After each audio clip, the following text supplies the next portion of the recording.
Hello friends, आपका स्वागत है आपके अपने चैनल स्टडी स्टेप्स पर। आज हम पढ़ने वाले हैं करणी यानी कि सर्ट्स।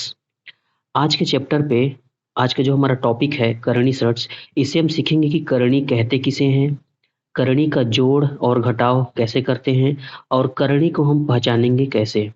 तो चलिए इन सब चीज़ों को एकदम बारीकी से डिटेल से हम समझेंगे और कुछ सवाल हल करेंगे। तब तक हमारे वीडियो पर बने रहिए। चलिए वीडियो में आगे बढ़ते हैं। सबसे पहले हम जानेंगे कि करणी किसे कहते हैं। करणी होता क्या है, सर्ट्स क्या है। कोई भी अपरिमेय संख्या रूट पे ए और उसका जो पावर है वो पी को हम करणी कहते हैं। जहाँ पे ये जो ए लिखा हुआ है ये एक धनात्मक परिमेय संख्या है। धनात्मक परिमेय धनात्मक परिमेय संख्या होता है ए, और ये जो पी है वो घात होता है इस धनात्मक परिमेय संख्या का। ये p करणी का घात होता है और जो चिन्ह है ये जो बना हुआ है यही करणी का चिन्ह है। इसे हम करणी का चिन्ह कहते हैं। और ये p करणी का घात होता है या घातांक होता है। a करणीगत राशि होती है। तो शॉर्टकट में हम कहें तो कोई भी परिमेय संख्या जो इस फॉर्म में लिखा हो यही करणी कहलाता है, सर्ट्स कहलाता है। अपरिमेय संख्या होनी चाहिए। तो अब हम पहचानना सीखेंगे कि करणी कौन सा है और करणी कौन सा नहीं है। तो चलिए उसके लिए हम कुछ सवाल लेते हैं और करणी को पहचानना सीखते हैं। उसके बाद करणी का जोड़ और घटाव करेंगे। सवाल लेने से पहले कुछ सवाल जैसे हम यहाँ पे लिख देता हूँ। ये हो गया √5, ये √3 और ये √2। ये सभी अपरिमेय संख्याएं हैं। अपरिमेय संख्याएं हैं। लेकिन अगर मैं यहाँ पे 8 का पावर 3 है, यहाँ पे करणी का घात, इसको लिखूं तो ये एक परिमेय संख्या है। क्यों, इसको हल करके देखते हैं तो पता चल जाएगा। यहाँ पे 3 है, 8 को हम लिख सकते हैं 2 मल्टीप्लाई 2 मल्टीप्लाई 2। तो इस तरह से 2 का पावर 3 मिलेगा। और इसको जैसे ही हटाएंगे तो 2 का पावर 3 और ये 3 यहाँ पे आके घात पे 1/3 हो जाता है। तो 3 यहाँ पे कैंसिल होके 2 मिलेगा जो कि एक परिमेय संख्या है। लेकिन करणी कोई अपरिमेय संख्या ही करणी कहलाता है। तो ये तो हमारा परिमेय संख्या हो गया।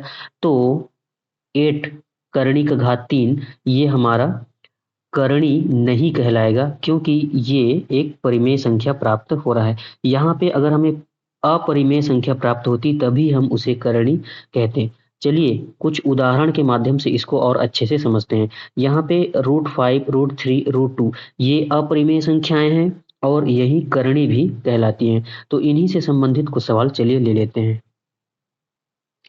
हमने अभी यहाँ पे 2 सवाल लिए हैं।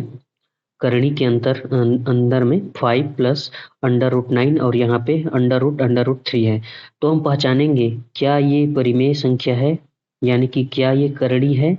ये करणी है, ये करणी है या ये करणी है, इसको हम पहचानेंगे। तो यहाँ से हमको बिल्कुल पता नहीं चल रहा है, इसको हल करने पर ही हमको पता चलेगा। तो चलिए पहले हम इसको हल कर लेते हैं। इसको लिख लेंगे ऐसे ही और 5 ही रहेगा और √9 के इसका रूट वैल्यू निकालेंगे तो हमको प्राप्त हो जाएगा 3, क्योंकि 3 तिया 9 होता है। अब इसको आगे हल करेंगे, ऐसे सॉल्व करेंगे तो ये 5 और 3 हमको हो जाएगा, ये 8 हो जाएगा। और यहाँ से जब इसको हम सॉल्व करेंगे तो 8 को हमने लिख दिया है इस तरह से। जब इसको हम आगे सॉल्व करेंगे तो इस तरह हमको प्राप्त होगा। और 2 की पावर 3 और करणी का जो घात है, जैसे ही करणी को हम हटा देंगे तो यहाँ पर का 3 यहाँ पे आके 1/3 होता है। ये रूल होता है। चलिए इसको आगे हल करते हैं। 3 कैंसिल हो जाएगा तो हमको 2 प्राप्त होगा जो कि एक परिमेय संख्या है। तो परिमेय संख्या प्राप्त हो गया। अगर ये अपरिमेय संख्या प्राप्त होता तभी हम इसे करणी कहते हैं। चूंकि ये परिमेय है, परिमेय संख्या है, इसलिए √5 और √5 प्लस √9 ये जो है एक करणी नहीं कहलाएगा। चलिए अंडर रूट थ्री को हम हल करके देखते हैं क्या ये करणी है या नहीं। तो जैसे ही हम यहाँ पे कोई अगर संख्या नहीं है तो यहाँ पे 2 की वैल्यू होती है, 2 की वैल्यू होती है, हमें इसे समझना है। करणी का घात में अगर कोई घातांक यहाँ पे नहीं लिखा हुआ है तो उसकी वैल्यू 2 होती है, और जैसे ही हम करणी को हटाएंगे तो 1/2 हो जाता है। यहाँ पे ऊपर वाले करणी को हटा देंगे तो 1/2 का पावर इसमें लग जाएगा।